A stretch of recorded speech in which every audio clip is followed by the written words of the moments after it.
welcome to today's On This Day in Tudor History with me, Claire Ridgway, author of On This Day in Tudor History. Now, where am I going today? Well, I'm going to the reign of King Edward VI. For on this day in Tudor history, the 5th of September 1548, between 2 and 3 of the clock in the morning, Catherine Parr, Queen Dowager, wife of Thomas Seymour, Baron Sudeley, and widow of King Henry VIII, died at Sudeley Castle near Winchcombe in Gloucestershire. Catherine was only around 36 of age, and she died of postpartum complications, probably childbed fever, having recently given birth to a daughter. Little Mary Seymour was born on the 30th of August 1548. Now, in her book, Lives of the Queens of England, 19th century historian Agnes Strickland quotes from a manuscript in the College of Arms which announces Catherine's death and also gives details of her burial. So I'm going to be drawing on that today to give you some details. So here is that record. A breviate of the interment of the Lady Catherine Parr, Queen Dowager, late wife to King Henry VIII, and after wife to Sir Thomas, Lord Seymour of Sudeley, and High Admiral of England. Item. On Wednesday the 5th of September, between 2 and 3 of the clock in the morning, died the aforesaid lady, late Queen Dowager, at the Castle of Sudeley in Gloucestershire, 1548, and lieth buried in the chapel of the said castle. Item. She was seared and chested in lead accordingly, and so remained in her privy chamber until things were in a readiness. The chapel was hung with black cloth, garnished with scutcheons of marriages, viz. Henry VIII and her in pale under the crown, her own in lozenge under the crown, also the arms of the Lord Admiral and hers in pale without the crown. The rails were covered with black cloth for the mourners to sit within, with stools and cushions accordingly, and 2 lighted scutcheons stood upon the corpse during the service. The order in proceeding to the chapel. First, 2 conductors in black with black staves, then gentlemen and esquires, then knights, then officers of the household with their white staves, then the gentlemen ushers, then Somerset herald in the tabard coat, then the corpse borne by 6 gentlemen in black gowns with their hoods on their heads. Then 11 staff torches borne on each side by yeomen round about the corpse, and at each corner a knight for assistance, 4, with their hoods on their heads. Then the Lady Jane, daughter to the Lord Marquis Dorset, chief mourner, her train borne up by a young lady. So that's Lady Jane Grey, who was the daughter of the Marquis of Dorset. Then 6 other lady mourners, 2 and 2. Then yeomen, 3 and 3 in rank. Then all other following. The manner of the service in the church. Item. When the corpse was set within the rails and the mourners placed, the whole choir began and sung certain psalms in English and read 3 lessons. And after the 3rd lesson, the mourners, according to their degrees and that which is accustomed, offered into the alms box, and when they had done, all other as gentlemen or gentlewomen that would. The offering done, Dr. Coverdale, the Queen's almoner, began his sermon, which was very good and godly, and in one place thereof he took occasion to declare unto the people how that they should none there think, say, or spread abroad that the offering which was there done was done anything to benefit the dead, but for the poor only. And also the lights which were carried and stood about the corpse were for the honour of the person, and for none other intent nor purpose. And so went through with his sermon, and made a godly prayer, and the whole church answered and prayed the same with him in the end. The sermon done, the corpse was buried, during which time the choir sang Te Deum in English. And this done, the mourners dined, and the rest returned homeward again. all which aforesaid was done in a morning. Now, Agnes Strickland notes that this record presents the reader with the form of the first royal funeral solemnised according to Protestant rites. And we can see from that record that Miles Coverdale, the famous reformist Bible translator, preached the sermon at the funeral, and that he was also pointing out the Protestant parts of the funeral. You know, the prayers weren't for the dead, they were for the people. The alms that were collected were nothing to do with the dead, they were to help the poor. So he was pointing out all the things that made this a reformed service, a Protestant service. And the record also tells us that Lady Jane Grey, who of course was later Queen Jane, acted as chief mourner at Catherine's funeral.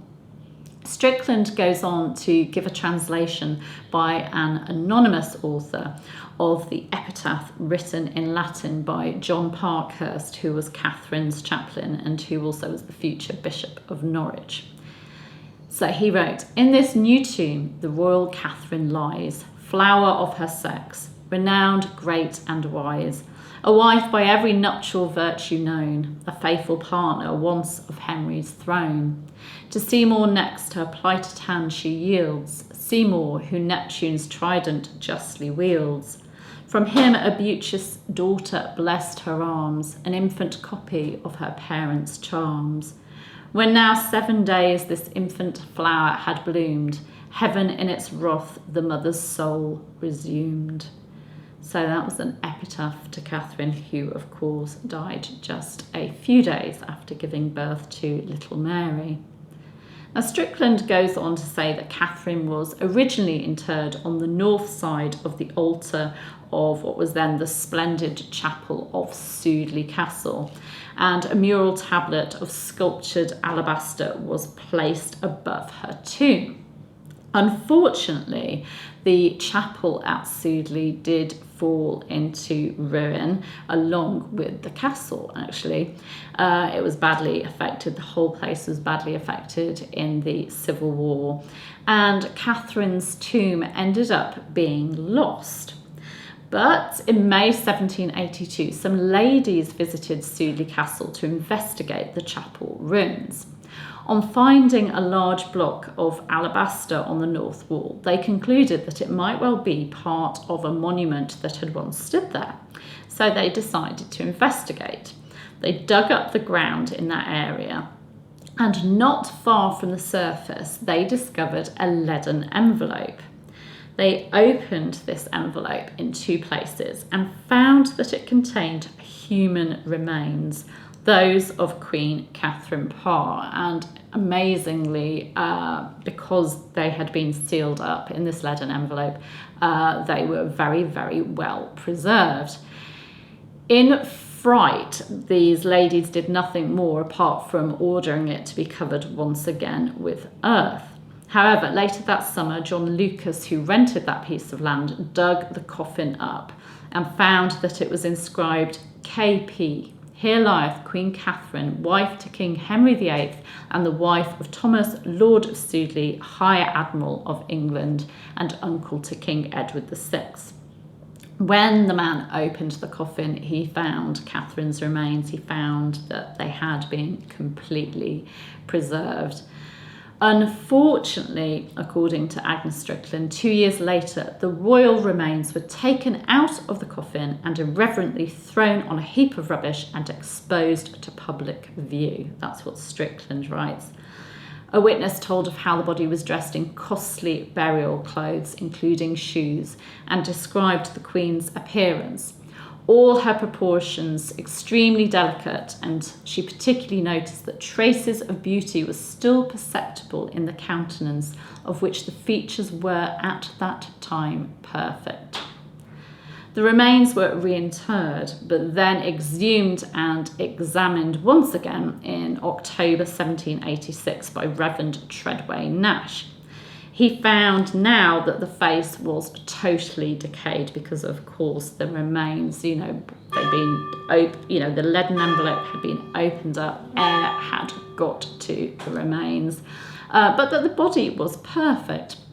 He noted that the Queen must have been of low stature, as the lead that enclosed her corpse was just 5 feet 4 inches long. In 1792, John Lucas had Catherine's remains reinterred in a grave dug by a party of drunken men. That doesn't sound like a good idea, does it? Giving a party of drunken men shovels to reinter someone. In 1817, Reverend John Lates, rector of Sudeley, who was carrying out repair work on the chapel, decided to try and find Catherine's remains. Her coffin was found in a walled grave, having been buried upside down by the drunk men with their shovels in 1792. And when it was opened, they found nothing but the bare skeleton, a few remnants of cerecloth, and a small quantity of hair. Ivy roots had penetrated the coffin and filled the greater part of it. The remains were temporarily kept in the vault of Lord Chandos while a tomb was erected for the Dowager Queen. The ancient chapel, which had been desecrated by the Puritans, was thoroughly renovated under the direction of Sir John Gilbert Scott, and a handsome decorated altar tomb surmounted by a Gothic canopy was erected on the north side of the sacrarium to the memory of Queen Catherine Parr, whose effigy was rendered as correctly as it could be from the portraits which are extant. Now, this tomb can be seen today in the chapel in the grounds of Sudeley Castle. The chapel is beautiful. Please do visit it if you visit the castle. And the tomb is gorgeous. It's got an effigy of Catherine on it, and it's lovely to go in and see. And in a glass case inside the castle are artefacts that were taken from Catherine's tomb, including a tooth, locks of her hair, and a fragment of the cerecloth that had been used to wrap her remains. So it's really interesting to see these bits, a little bit morbid, but also very interesting to see these artefacts in the glass case in the castle. And I'd highly recommend a visit to the castle. It's just beautiful, haunting ruins with climbing roses, climbing up these ruins. It is absolutely beautiful. And the chapel's within the grounds, so that's nice and easy to visit when you're there. So do go and visit Sudeley Castle and pay your respects to Queen Catherine Parr in the chapel there. Thank you for joining me today. I'll be back tomorrow with another On This Day in Tudor History event. You can subscribe by clicking round about there, and you can hit the bell to be notified as videos go live as well. Thank you for following me. I will see you tomorrow. Take care. Bye.